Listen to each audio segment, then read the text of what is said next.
Yes,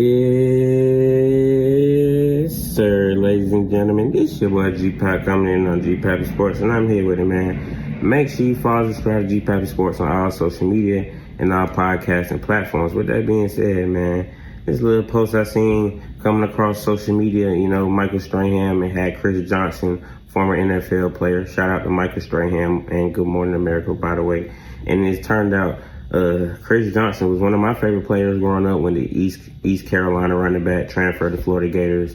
Got his mind right and got a good career, known for having a 4.2 speed and known for having a 2,000-yard rushing season. Why wearing a grill in his mouth? You feel me? Had swag and sauce back then in the day. He was diagnosed with ALS at the age of 39, man. It's, me seeing it kind of hit me a little different, man, because I suffered for some, these seizures. And, at one point, I had to learn how to somewhat talk and, somewhat walk again. And, seeing somebody that's body paralyzed, you can't speak, you can't talk, you can't move.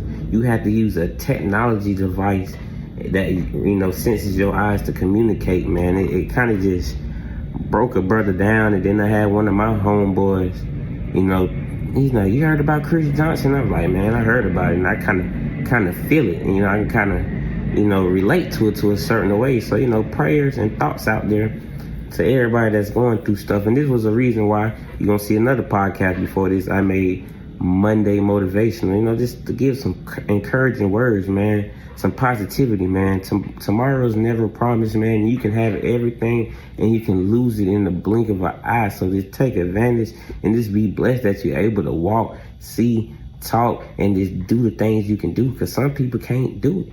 Not everybody's out here able to do it, and one day you can be walking and moving around and living and partying, and the next day you can be paralyzed and nobody's there by your side. So just never forget where you came from and never forget the people that was there for you. So Chris Johnson was one of my favorite players, man, and it kind of hurt me and broke me. So I literally took a 15-minute break off work to make this video. So, that's how hurt I was. So, man, shout out to people and just thoughts and prayers to anybody with ALS or going through anything like that.